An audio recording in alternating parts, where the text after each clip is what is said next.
#complete और engineer Shaukat इस Instagram handle पे डीएम कर देना है। तो तुम लोगों के लिए रहेगा एक छोटा सा अमाउंट जो कि तुम लोगों को मिलेगा मेरे तरफ से, क्योंकि तुम लोग लास्ट तक खड़े रहे। ठीक है। Hello everyone, I am Shaukat Sarai and welcome back to a new video of engineer education India. आप देख रहे हैं इंडिया का और आप लोगों का सबसे ज्यादा सबसे प्यारा फेवरेट चैनल। और आज हम लोग जिस लेक्चर को लेके बात करेंगे बच्चे, वो एनाटॉमी ऑफ फ्रॉग का जो सेकंड पार्ट है उसको लेके आज हम लोग बात कर रहे हैं। तो I am Shaukat here, your personal mentor for NEET, JEE and any state board and your biology mentor for NEET. सबसे पहले मैं एक बात कह दूं कि अगर इस लेक्चर का नोट्स चाहिए तो 8583099293, तुमको पता ही है कि इस नंबर पे क्या करना है, व्हाट्सएप करना है। व्हाट्सएप पे क्या बोलना है कि चैप्टर का नाम कौन सा है और पीडीएफ फॉर्मेट में नोट्स चाहिए, तो मेरा टीम तुम लोगों को नोट्स सेंड कर देगा। और मेंटरशिप रिलेटेड नीट 2025, जेईई 2025 और एनी 11-12 का जो भी फ्रेशर्स बच्चे या फिर जो भी ड्रॉपर्स बच्चे देख रहे हो, मेंटरशिप रिलेटेड सारा चीज, सारा कुछ गाइडेंस इस नंबर के अंदर तुम लोगों को दिया जाएगा। चलो अब डायरेक्टली लेक्चर को स्टार्ट करते हैं। The elimination of nitrogenous waste is carried out by a well developed excretory system. यानी कि नाइट्रोजनस वेस्ट का जो एलिमिनेशन होगा बॉडी के अंदर, देखो बॉडी के अंदर नाइट्रोजनस सब्सटेंस है, तीन तरीके का होता है, urea, uric acid and ammonia. ठीक है। अभी जो लोग यूरिया सिक्रीट करते हैं एक्सक्रीशन के दौरान, तो उन लोगों को हम क्या बोलते हैं, यूरियोटेलिक।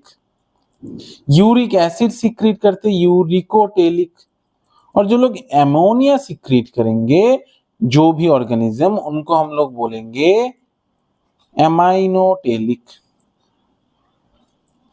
ठीक है।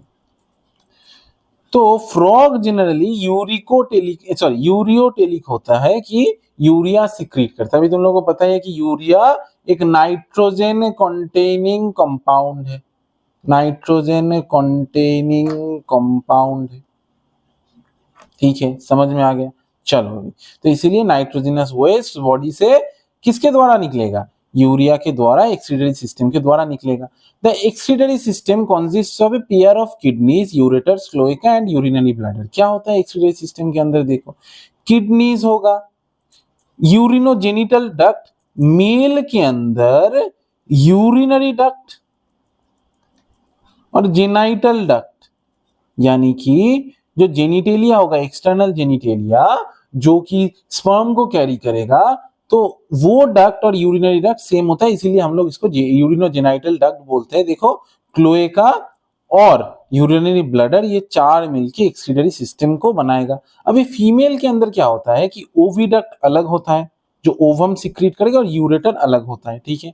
ये देखो किडनीज मिल गया, ठीक है, यूरेटर मिल गया, क्लोएका मिल गया और यूरिनरी ब्लडर मिल गया, तो ये चार मिलके एक्सक्रीटरी सिस्टम बना देगा। These are compact, कैसा होता है, कॉम्पैक्ट, एक साथ होता है। Dark red and bean like structure situated a little posterior in the body cavity on the both side of the vertebral column. यानी कि वर्टिब्रल कॉलम के दोनों साइड में, बॉडी के पीछे पोस्टीरियर साइड में प्रेजेंट होगा। समझ में आ गया। और कॉम्पैक्ट होता है। ठीक है। Dark and red been like structure होगा। ठीक है।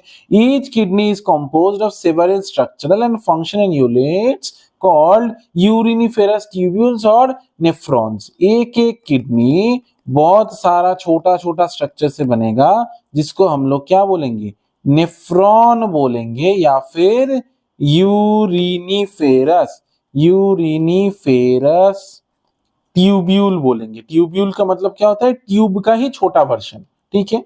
Two ureters emerge from kidney, दो यूरेटर किडनी से आएगा, इमर्ज करेगा। In the male frogs the ureters act as urinogenital duct, यानी कि यही यूरेटर मेल में हम लोगों ने अभी देखा कि यूरिनोजेनिटल डक्ट्स के द्वारा देखा जाएगा।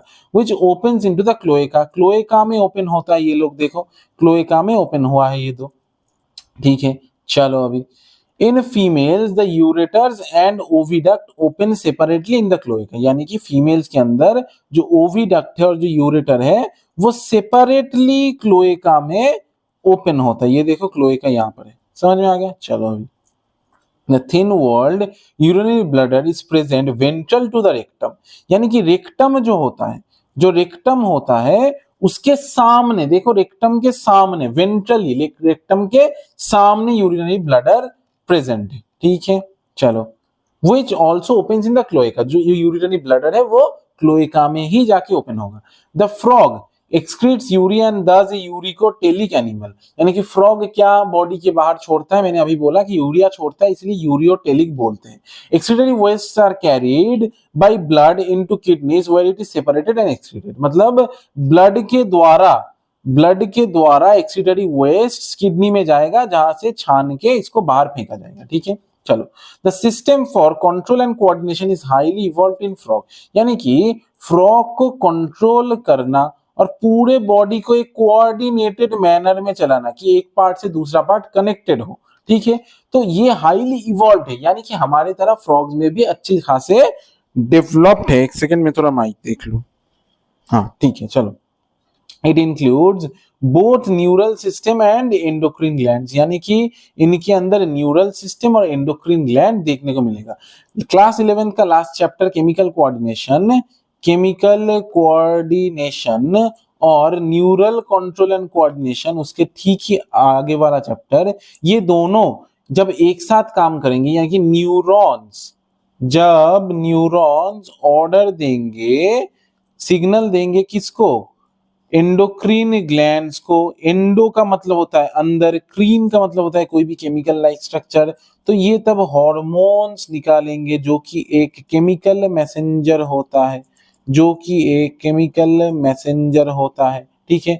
तो न्यूरॉन्स, यानी कि जो न्यूरॉन सिस्टम है वो केमिकल मैसेंजर या फिर केमिकल कंट्रोल के द्वारा हमारे बॉडी को चलाएगा। The chemical coordination of various organs of the body is achieved by hormones which are secreted by the endocrine glands, मैंने बता दिया।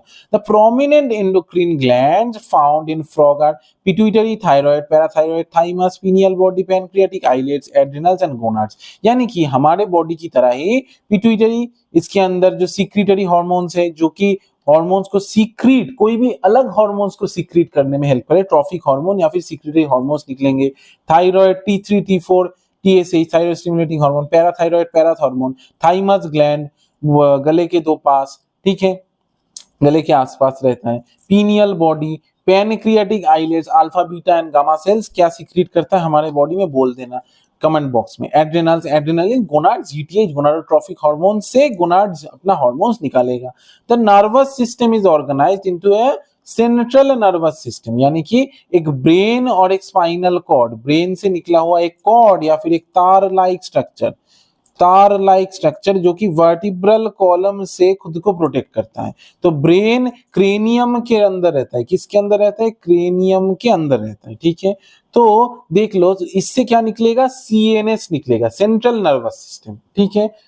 अभी ये सेंट्रली हो गया, central nervous system. Peripheral nervous system के अंदर क्रेनियल और स्पाइनल नर्व्स, यानी कि क्रेनियम से निकला हुआ जो भी नर्व्स है, क्रेनियल नर्व्स, और स्पाइनल कॉर्ड से निकला हुआ नर्व्स यानी कि spinal nerves, and an autonomic nervous system, sympathetic and parasympathetic, जिसके ऊपर मैं बहुत जल्दी वीडियो बनाऊंगा कि ये दोनों सबसे powerful nerves of the body होता है। क्यों होता है पैरासिम्पैथेटिक नर्वस सिस्टम, जबकि तुम लोग कुछ याद करके जाओ, कुछ प्रैक्टिस करके जाओ, तो वो पैरासिम्पैथेटिक के अंदर आता है कि तुम लोगों को याद आ जाता है। सिंपैथेटिक क्या, मैं अभी बोल रहा हूँ, हाथ पे हिला रहा हूँ, इसके चलते सिंपैथेटिक नर्वस सिस्टम, समझ में आ गया। तो समझ में आ गया ऑटोनोमिक नर्वस सिस्टम किसको बोलते हैं, पेरिफेरल मतलब इससे निकला हुआ जो नर्व्स जो पेरीफेरी या फिर साइड में जाएगा, ब्रेन से निकला साइड में चला गया बॉडी के। There are 10 pairs of cranial nerves arising from the brain, brain से निकला हुआ नर्व कितना पेयर होता है, 10 पेयर्स होता है। कितना पेयर होता है, 10 पेयर्स होता है। नीट का क्वेश्चन है, याद कर लो, आने के चांसेस है।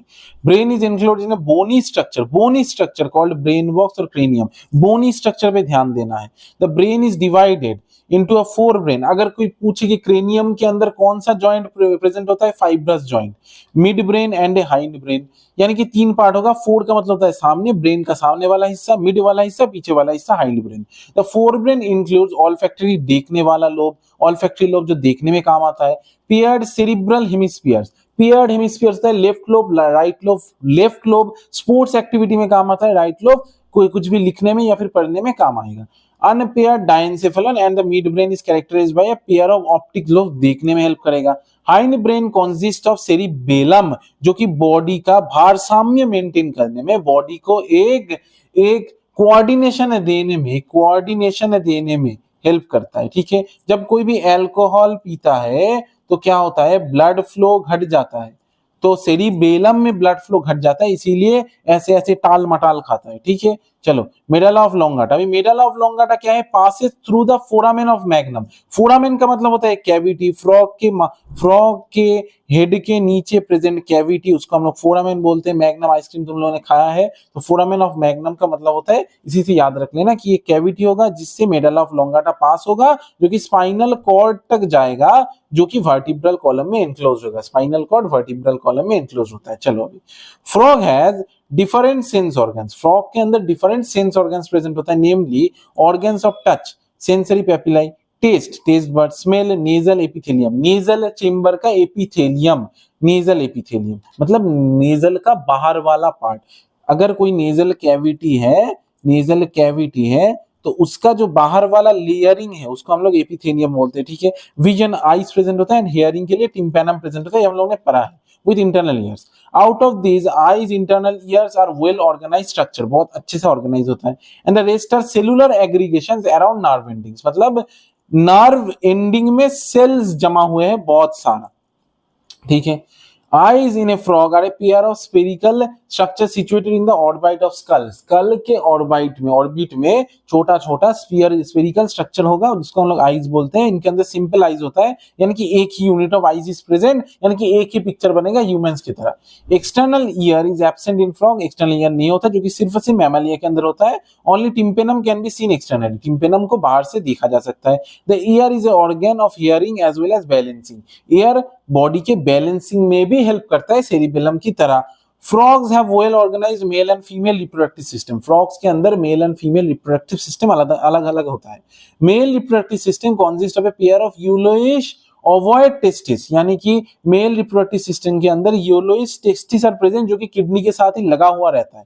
ठीक है, which are found adhere to the upper part of the kidneys, kidney के अपर पार्ट में लगा हुआ रहेगा। भाई डबल फोल्ड पेरिटोनियम कॉल्ड मेसोर्कियम, इनके अंदर एक पेरिटोनियम यानी कि मेसोर्कियम से किडनी से लगा हुआ ये लोग रहते हैं। ठीक है, vasa efferentia 10 to 12 in number that arise from testis, testis से अराइज करेगा vasa efferentia that is 10 to 12 in number, ये रहा ये। ठीक है, चलो देखो यहाँ पे they enter kidneys on their side and opens into Bidder's canal. Bidder's canal किस में प्रेजेंट होता है, फ्रॉग में, ये एक एमसीक्यू है नीट का, ये याद रखना। बीडर्स कैनल किस में प्रेजेंट होता है, फ्रॉग में प्रेजेंट होता है, ये याद रखना। ठीक है, नीट में आ सकता है।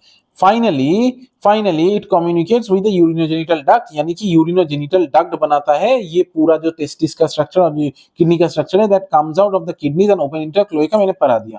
The cloaca is a small median chamber that is used to pass faecal matter. Cloaca क्या होता है, एक मीडियन चेंबर होता है जो फीकल मैटर यानी कि मॉल मूत्र ये सब कुछ, मतलब शरीर का जो भी वेस्टेज प्रोडक्ट है वो सब कुछ पास करने में हेल्प करेगा। Urine and sperms to the exterior, मतलब यूरिन भी पास करेगा, फीकल मैटर भी पास करेगा, स्पर्म्स भी, सब कुछ क्लोएका पास करेगा। The female reproductive organs include a pair of ovaries, female reproductive organ के लिए ovaries are present. The ovaries are situated near kidneys, kidneys के पास प्रेजेंट होगा ओवरी, ये देखो ओवरी किडनी के पास ही प्रेजेंट है। ठीक है, चलो and there is no functional connection with kidneys, ovary से किडनीज का कोई भी फंक्शनल कनेक्शन नहीं है। A pair of oviduct arising from the ovaries open into the cloaca separately, oviduct separately ovaries से होते हुए क्लोएका में ओपन होएगा। और a mature female can lay up to 2500 to 3000 ova at a time, एक time में 2500 से 3000 ओवा बॉडी से बाहर निकलता है और मेल का स्पर्म भी बाहर निकलता है। फर्टिलाइजेशन एक्सटर्नल होता है। ठीक है, fertilization is external and takes place in water, male के बॉडी से स्पर्म निकलेगा, फीमेल के बॉडी से ओवम निकलेगा और पानी में दोनों फ्यूज करेंगे। Development involves a larval stage, एक लार्वल स्टेज होता है कॉल्ड टैडपोल, टैडपोल नाम का एक लार्वल स्टेज होगा, यानी कि डायरेक्ट डेवलपमेंट नहीं होगा। Tadpole undergoes metamorphosis to form the adult, tadpole के अंदर मेटामॉर्फोसिस होता है। टैडपोल के अंदर क्या होता है, मेटामॉर्फोसिस होता है। मेटामॉर्फोसिस का मतलब क्या होता है, मेटामॉर्फोसिस का मतलब होता है कि अलग दिखना, लार्वा से मेन बॉडी को पूरा अलग दिखना। Frogs are beneficial for mankind because they eat insects and protect the crop. Insects खा लेता है, क्रॉप को प्रोटेक्ट करता है। Frogs maintain ecological balance because they serve as an important link of food chain and food web in the ecosystem. Insect खा लेगा, plant को बचा लेगा और तुम लोग प्लांट खा पाओगे, यानी कि प्लांट प्रोडक्ट्स खा पाओगे। In some countries the muscular legs of frogs are eaten, यानी कि कुछ कुछ देशों में फ्रॉग्स का जो लेग है उसका तंदूरी बनाया जाता है। तो हम लोगों ने ये पूरा कर दिया, ये पूरा चैप्टर खत्म। और आई एम शुगत हियर। तो तुम लोगों को लिखना है नीचे जाके, क्या लिखना है, #complete और इंजीनियर शुगत इस इंस्टाग्राम हैंडल पे डीएम कर देना है। तो तुम लोगों के लिए रहेगा एक छोटा सा अमाउंट जो कि तुम लोगों को मिलेगा मेरे तरफ से, क्योंकि तुम लोग लास्ट तक खड़े रहे। ठीक है, आई एम शुगत सर यार, साइनिंग ऑफ, गुड नाइट।